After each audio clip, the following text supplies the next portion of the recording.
2020-2021 시즌 프리미어리그는 5월 24일에 종료가 됩니다.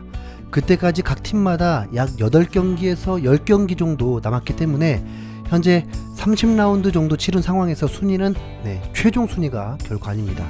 토트넘은 8경기가 남은 상황에서 리그 6위에 랭크되어 있습니다.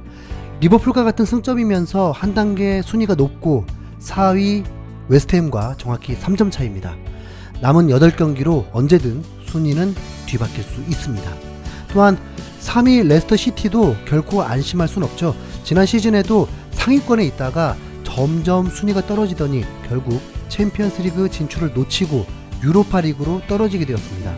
당시 치고 올라왔던 팀이 맨유였죠.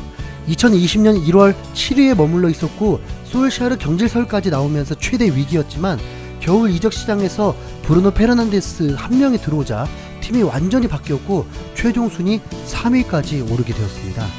정말 부러웠는데 99% 장담하는데 토트넘이 앞으로 8경기를 모두 이긴다면 무조건 챔피언스리그 진출할 수 있습니다. 동의하시죠? 그런데 문제는 정말 그렇게 할 수 있냐는 것입니다. 웨스트햄은 순위를 기준으로 보면 만만치 않은 상대는 레스터 시티와 첼시가 남아있습니다. 이 경기들 성적에 따라 진정한 돌풍을 만들 수도 있습니다. 첼시는 좀 더 힘든 일정입니다. 우선 FA컵 4강전에 챔피언스리그 8강에 4강 진출도 유리한 상황이라 스케줄이 타이트하고 남은 리그 일정에서도 맨시티와 아스날, 레스터시티라는 만만치 않은 팀들이 남았기 때문에 4위 안에 든다는 것이 결코 쉽지 않습니다. 토트넘은 맨유와 레스터를 남겨놓고 있는데 토트넘은 알다가도 모르는 팀이다 보니 약팀과 경기에도 고전하거나 다 이겨놓은 상황도 무승부를 만들어버리기도 하다 보니 솔직히 무슨 일이 일어날지 모릅니다. 분명 과거 같은 경기 내용이라면 토트넘은 4위 안에 들기 어렵다고 봐야 합니다. 하지만 토트넘의 스쿼드로만 본다면 강팀인 건 확실하거든요. 월드클래스 3명을 보유하고 중원에 로셀소, 알리, 모우라가 있고 호이베르, 은돈벨레도 확실한 강점이 있습니다. 문제는 수비인데 확실히 느끼는 것은 과거 포체티노 감독 시절 수비 라인이 확실히 좋았던 거구나 라는 걸 인정하게 됩니다. 이분은 제외하고요. 이분은 아닙니다. 무리뉴 감독은 수비 조직이 계속 바뀌고 있습니다. 안정된 팀이라면 센터백만큼은 거의 정경기 출장도 가능해야 하는데 토트넘은 센터백도 반복적인 교체, 윙백도 전혀 안정감이 없습니다. 그렇기 때문에 공격수들도 수비 가담이 확실히 더 필요한 상황입니다. 일주일에 한 경기 정도밖에 치르지 않기 때문에 경기마다 모든 걸 쏟아내도 회복은 가능합니다. 그러고 보니 이번 시즌 더욱 재미있는 순위 싸움이 되는데요.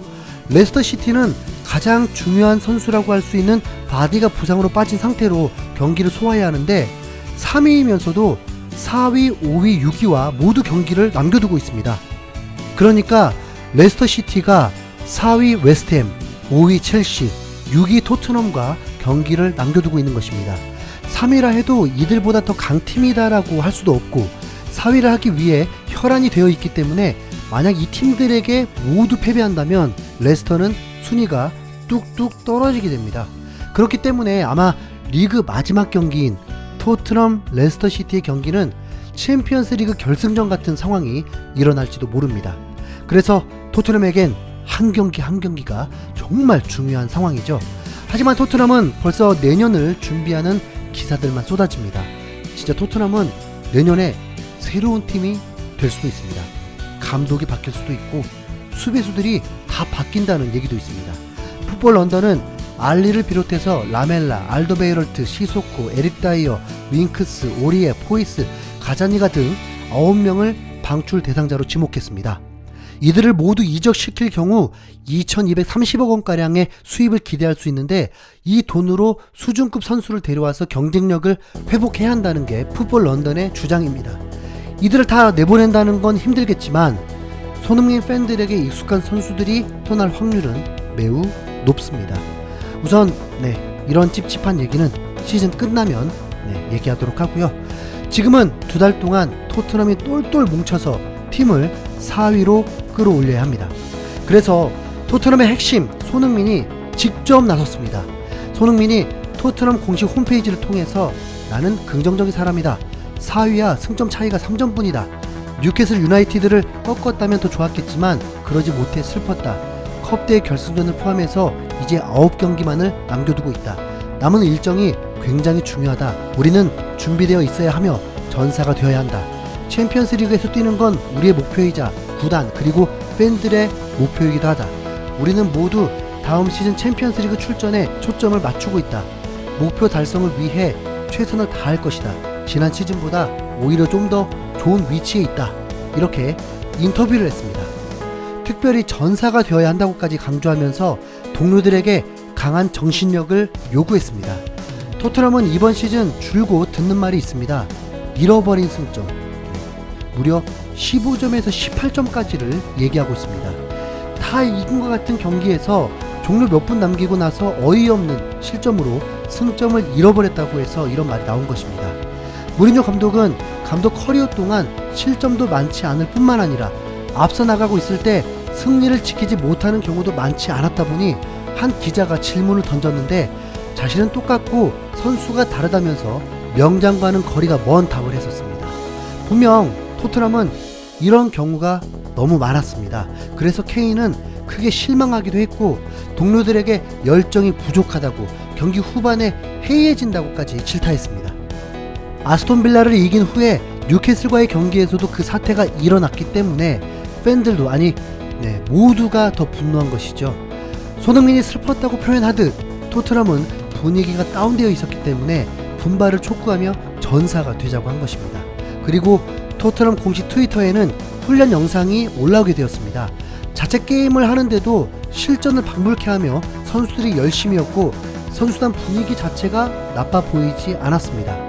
영상에서는 무리뉴 감독이 보이지 않아서 역시나 선수들과 문제가 있는 건가 싶었지만 훈련 경기 컨트롤 자체를 무리뉴 감독이 하고 있었습니다.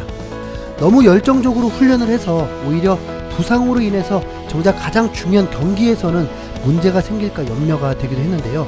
실제로 과거에 손흥민은 훈련 도중에 다이어가 격한 태클로 손흥민에게 심한 타박상을 입혔고 손흥민은 너무 분노하면서 다이어의 사과를 받아주지도 않았습니다.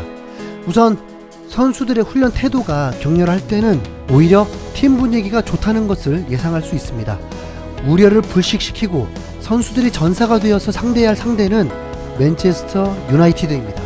전반기에 메뉴를 초토화시키면서 메뉴 역사의 가장 비참한 한 경기를 선사해줬는데 지금은 아마도 그때와는 다른 팀이 되었을 것입니다. 현재 리그 10경기 무패 행진을 달리고 있는 만큼 팀이 안정되어 있습니다. 또한 냉정하게 당시 골폭풍을 일으켰을 땐 전반 29분 라멜라의 명품 연기로 마샬에 퇴장당하면서 메뉴가 버티지 못하고 멘탈 나간 경기가 된 것입니다. 그렇기 때문에 메뉴를 이기는 건 확신할 수 없습니다. 그래도 돌아보면 그때 토트넘 참 좋았죠. 1위까지도 올라 있었는데 까마득하네요. 이제 메뉴를 상대하면서 그나마 유리한 점은 메뉴가 유로파 8강전으로 원정 경기를 치르면서 체력적으로 조금 불리하다는 것입니다. 그라나다와 경기에서 2대 0으로 이겼지만 거의 베스트 라인업을 구성해서 출전시켰습니다. 유로파리그 8강을 보니 더 쓰라리네요. 당연히 이 8강전 경기에 토트넘이 있을 줄 알았었으니까요. 토트넘을 꺾고 8강에 진출한 자그레브는 비아레알에게 0대1로 패배하면서 4강 진출에 적신호가 켜졌습니다.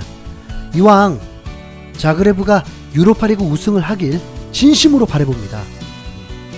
과연 토트넘은 3일 신 메뉴를 상대로 패배를 안겨줄 수 있을까요? 아니 무조건이어야 합니다. 저도 함께 머리에 띠 두르고 응원하겠습니다. 토트넘 화이팅! 높은 산 깊은 골 적막한 산